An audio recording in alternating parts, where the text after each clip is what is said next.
as a critical part of the Indian economy. The automotive giants are looking to speed up the rate of recovery in the sector.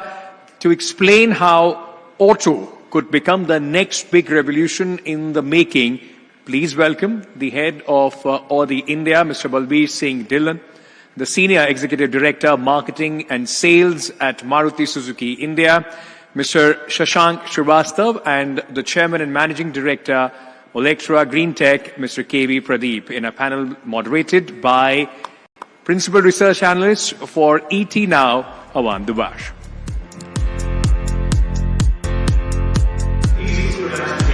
For our guests.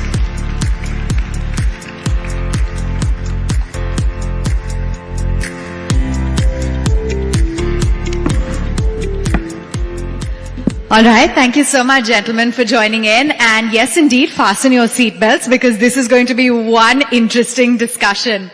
When it comes to India being at the center of the world development, one sector that has made major strides is the automotive industry.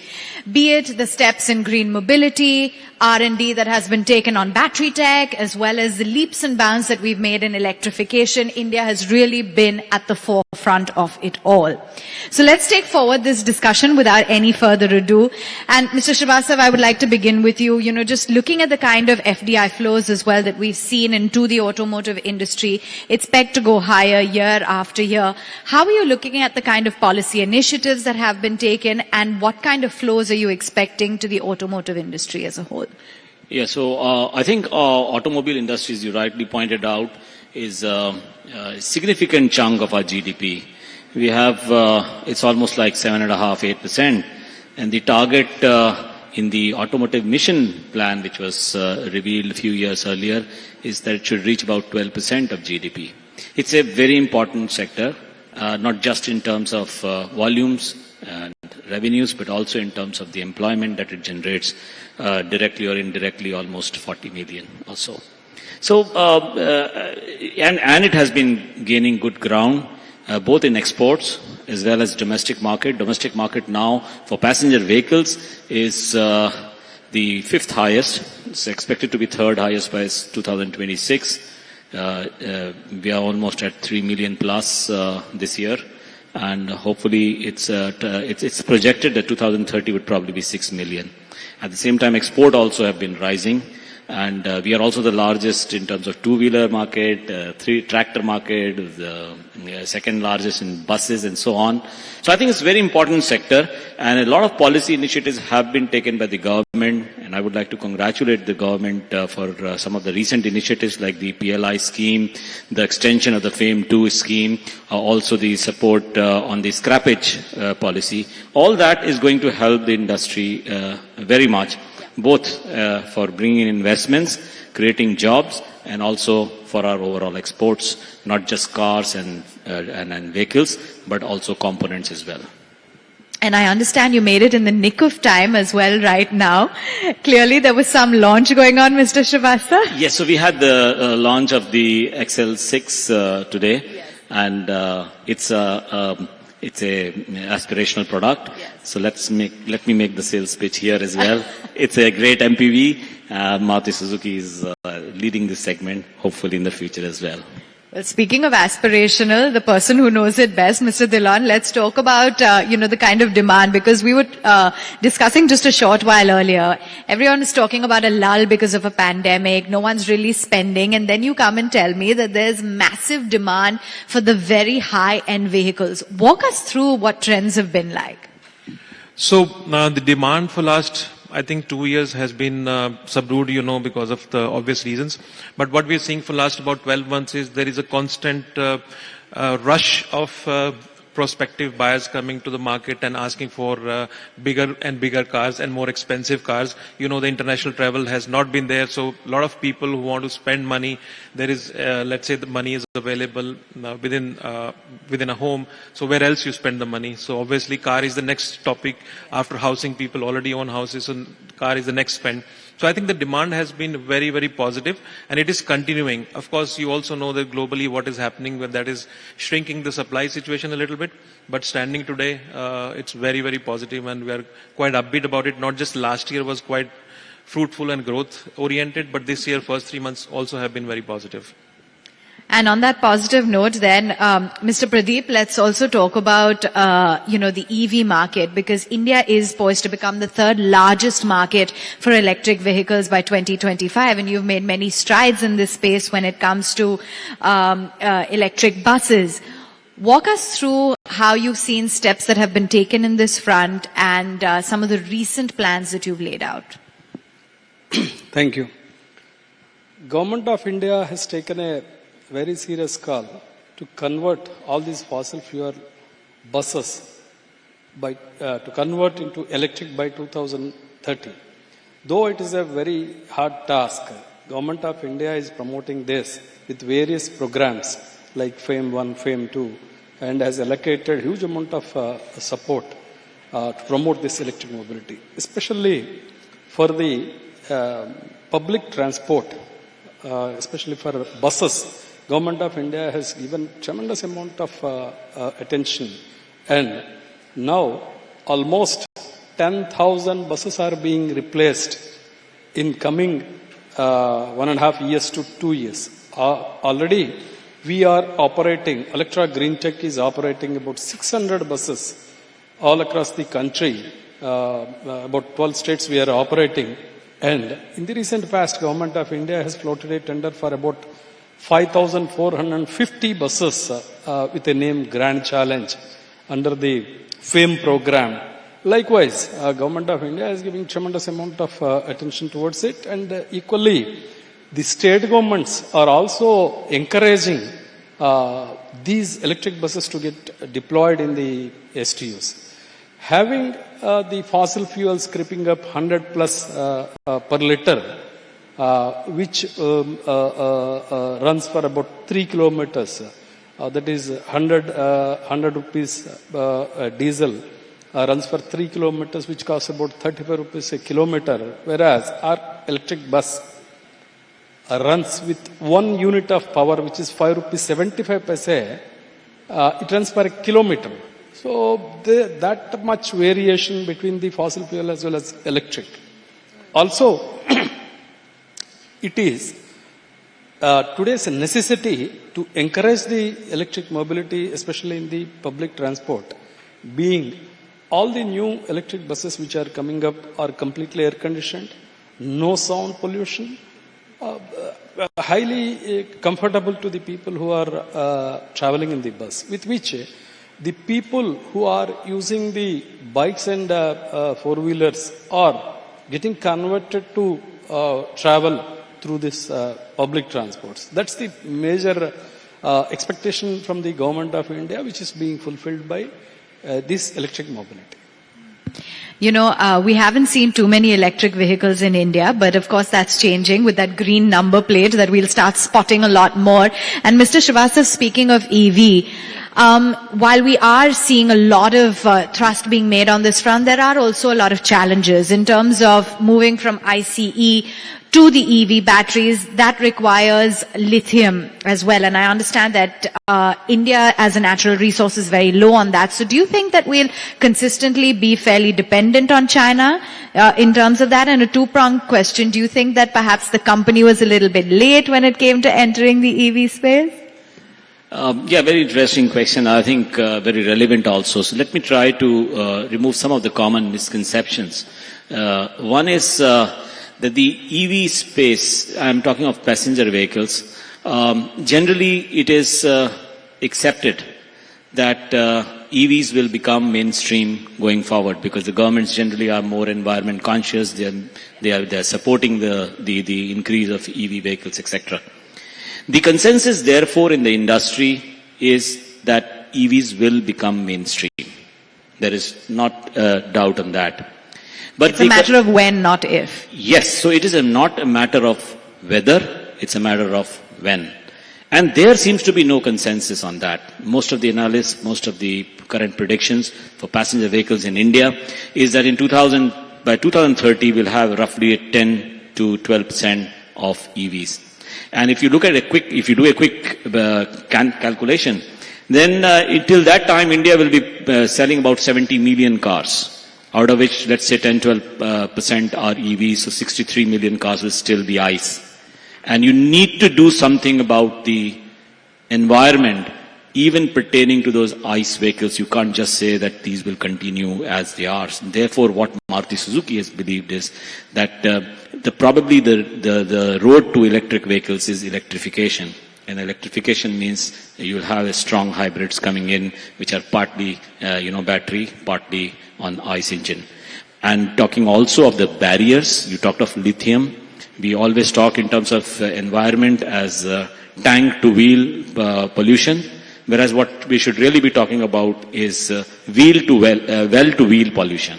In India, for example, it's very polluting to produce electricity because we are producing electricity through coal, largely thermal, and we have to see the entire. And there are two constraints for EVs currently. One is the high cost of acquisition because of the battery cost, and second is the charging infrastructure.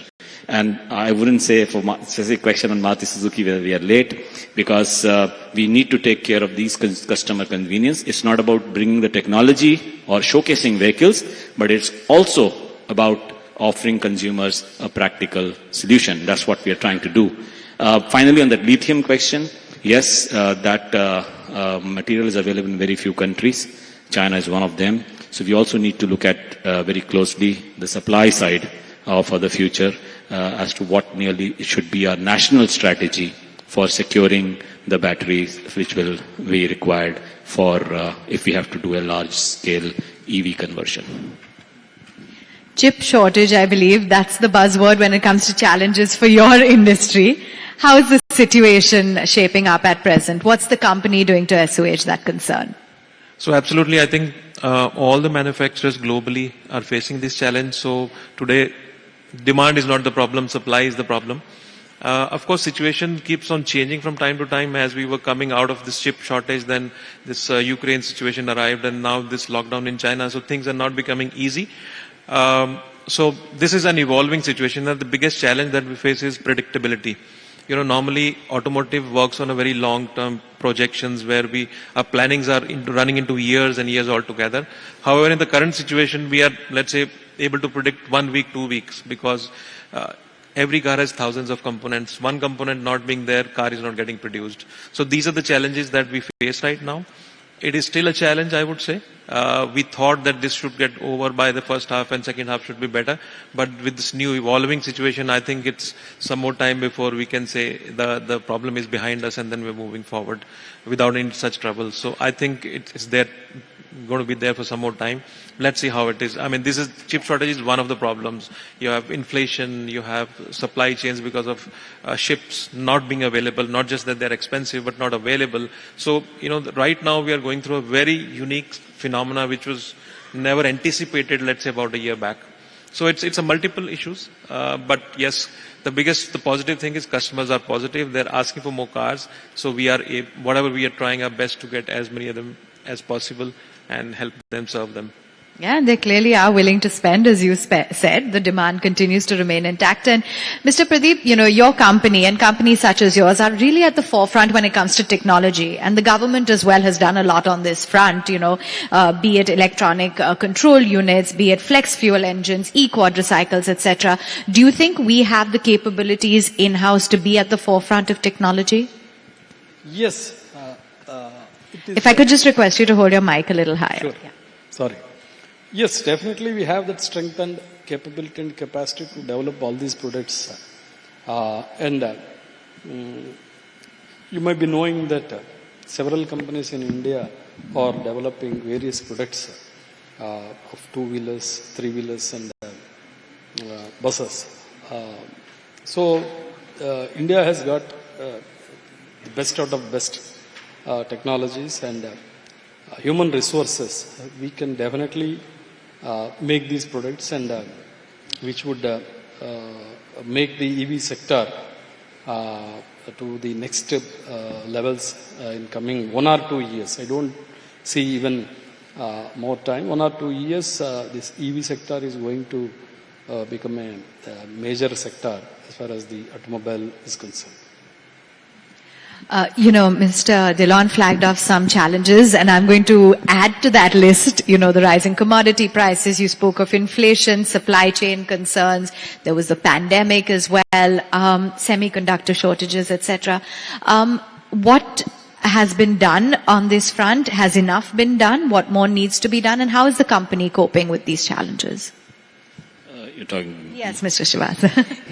Yeah, so actually if you look at the overall volume level, yes, the challenge is actually even bigger for us. Today, if you look at the demand side situation, it's pretty good. If you look at inquiries, booking levels, pretty good. But on the other hand, supply has been an issue. And we have today more than 325,000 bookings which are pending for delivery. So now it's a question of how to tell the consumers to be patient while we try to make efforts to maximize. So we are doing a lot of things to try to minimize this. One of the things is, of course, looking at the specs of the vehicle itself. So you can have spec of the vehicle which is doesn't require as much electronics, for example. That's one. Second is for the more high demand variants, we try to make and prioritize them in terms of production. On the commodity prices front, of course, we try to have more efficiencies, more productivities. For us, price increase is the last option. And therefore, I think company is doing everything possible to try to increase the supply of vehicles. But as Dhillon was mentioning, it's really at this time an issue of supply more than the demand. We will, of course, be looking at other ways of enhancing supplies, which includes, as I said, spec rationalization and so on. Just looking at that timer, we don't have too much time left. So let's talk about the road ahead for the auto industry.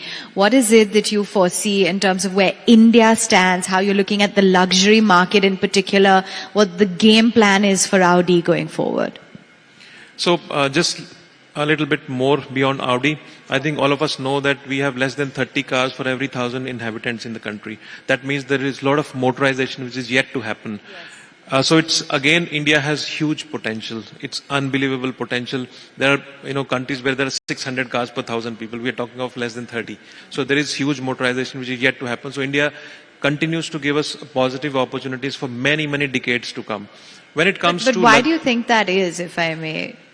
So our diversity across the country, India is rural as well as urban. So density is different in different parts of India. Coming to luxury segment by itself is just about 1% of the four-wheeler segment in India, which itself is very, very small. If you go to any Southeast Asian countries, it will be in this range of 6 to 10. And in some countries, it's even as high as 20%. So not only the motorization is yet to happen, but also the luxury space, if it grows by 2, 3, 4%, we see a lot of opportunities for the future. Of course, at this point in time, since the luxury car space is taxed heavily, it's kind of suppressed. But it's a matter of time again. Like we say, it's a question of when it happens. But once it happens, I think we will really explode in terms of the potential that we have in the country. So we believe in India's potential, and we continue to bring more and more products. That is our responsibility and service our customers. But of course, as the taxation becomes more rational, I think the volumes will jump into multiple folds. Yeah, and as you spoke of that diversification, there are hinterlands as well in which, many people don't even have mechanized two-wheelers, so that continues to remain a challenge. But the road ahead, and Mr. Pradeep, you spoke of policies as well that have been undertaken by the government, FAME for instance. How are you looking at more initiatives, any challenges that you believe need to be addressed immediately? Yeah, as of now, as far as the public transport is concerned, yes, whatever the policies that have been designed by the government of India, that suffice the purpose. In the recent past, we have developed a product, electric tippers, and also we are getting into electric trucks. So these trucks and tippers are going to be the game changers. Now what we request or what we require is the government support for the electric trucks.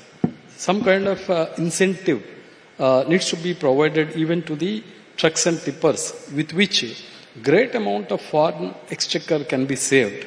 And apart from that, even the private transport, for example, in the private transport, various corporates are in a mood to get converted to electric buses. So now, since the government is promoting the public transport, if the government is incentivizing even for the private buses, so that would become a kind of acceleration for fast replacement of diesel buses or fossil fuel buses with electric. So Mr. Srivastava, you had something to say about that, I see. No. I was just wanting to add some spice to the discussion. We are talking of luxury cars and how they are taxed, but what about the smaller cars, which are, we are talking about that 1% cars. This is just to add the spice. But we are talking of more than 50% of smaller cars where, for different reasons of taxation or regulation or road tax, registration tax, is becoming a little bit more tighter on the demand side in the smaller, and that is the basic pillar of if you want to go for motorization in the country. And I think that's very important for us to look at the affordability factor, because the price elasticity of demand for this sector is the highest. All right, on that note, I think it's our time to break, or should I say completely stop. So thank you so much, gentlemen. It's been a very interesting and insightful discussion. Pleasure having you, ladies and gentlemen. A round of applause. Thank you very much. Thank you, gentlemen and Avan.